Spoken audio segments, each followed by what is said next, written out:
बच्चों को दूध पिलाने वाली माओं की खुराक के बारे में बहुत से कॉमन मिथ्स यानी कि फॉल्स बिलीव हैं, जो कि जनरेशन टू जनरेशन चल रहे हैं। और इन मिथ्स ने ब्रेस्ट फेड मदर को बहुत ज़्यादा प्रेशराइज किया हुआ है। मेरा नाम है डॉक्टर रिजवान महमूद। तो आज मैं इस वीडियो में उन कॉमन बिलीव्स यानी मिथ्स का जिक्र करूंगा और इस बात का भी बताऊंगा कि ब्रेस्ट फेड मदर की खुराक क्या होनी चाहिए और उस खुराक का बच्चे की सेहत पर क्या असर होता है। अब हम उन कॉमन मिथ्स की तरफ आते हैं जो कि हमारी सोसाइटी में बहुत ज़्यादा पाए जाते हैं, जिसमें से एक ये बात मशहूर है कि अगर माँ गोश्त खाए तो उससे उसके बच्चे को पेट खराब हो सकता है, उसको मोशन लग सकते हैं, उससे उसके पेट में दर्द हो सकती है। और अगर माँ आइसक्रीम, ठंडा पानी, जूस या बोतल कोल्ड ड्रिंक वगैरह पिए तो उससे उसके बच्चे को चेस्ट इन्फेक्शन हो सकता है, उसको निमोनिया हो सकता है। और ये बातें हम हर रोज़ ओपीडी क्लिनिक में मदर से सुनते हैं। एक मदर ने तो मुझे ये बताया कि मैंने एक माह तक बच्चे के पैदा होने के बाद ना ही रोटी का इस्तेमाल किया, ना ही गोश्त का इस्तेमाल किया। और ये पाबंदियाँ उन पर घर में मौजूद बुज़ुर्गों की तरफ से लगाई जाती हैं, जिससे ब्रेस्ट फेड मदर्स बहुत डिप्रेस्ड होती हैं, बहुत परेशान होती हैं और उसकी वजह से उनकी सेहत पर बहुत बुरा असर पड़ता है।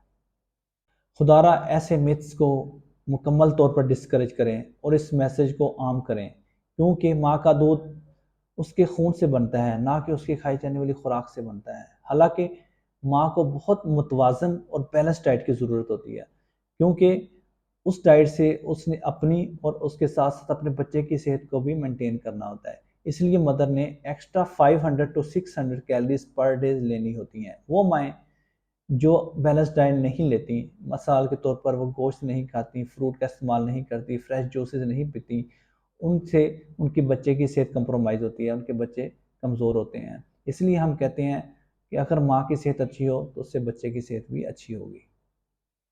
अब मैं आखिर में आपको माँ की खुराक के बारे में बताऊंगा कि उसे क्या खाना चाहिए और उसको क्या नहीं खाना चाहिए।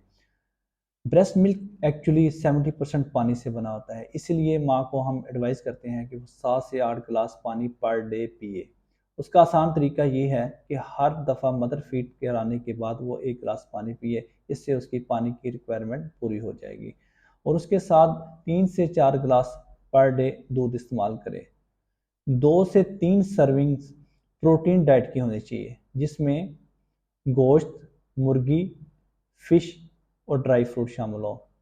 2 से 3 सर्विंग वेजिटेबल्स की होनी चाहिए, जिसमें सब्ज पत्तों वाली सब्जियां या मौसमी सब्जियां शामिल हों। 2 सर्विंग्स फ्रूट्स की होनी चाहिए, जो कि सीजनल फ्रूट जैसे सर्दियों में माल्टा, बनाना, इस तरह का फ्रूट इस्तेमाल करें। और फ्रेश जूस भी ले सकती है। और इसके साथ ब्रेड और रोटी का इस्तेमाल करें।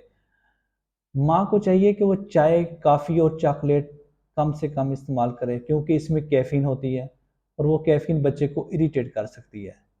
उसके अलावा प्याज और लहसुन का इस्तेमाल कम से कम करें, क्योंकि उसकी खुशबू से, स्मेल से बच्चा इरिटेट होता है।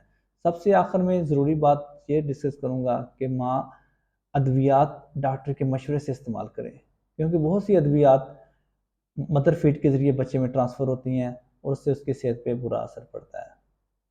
मेरी इस वीडियो को लाइक कीजिएगा और मेरे चैनल को सब्सक्राइब और बेल आइकन पे क्लिक कीजिएगा, ताकि मज़ीद मुफीद वीडियोस आप तक पहुंच सकें। मुझे दुआ में याद रखिएगा। अल्लाह हाफिज़।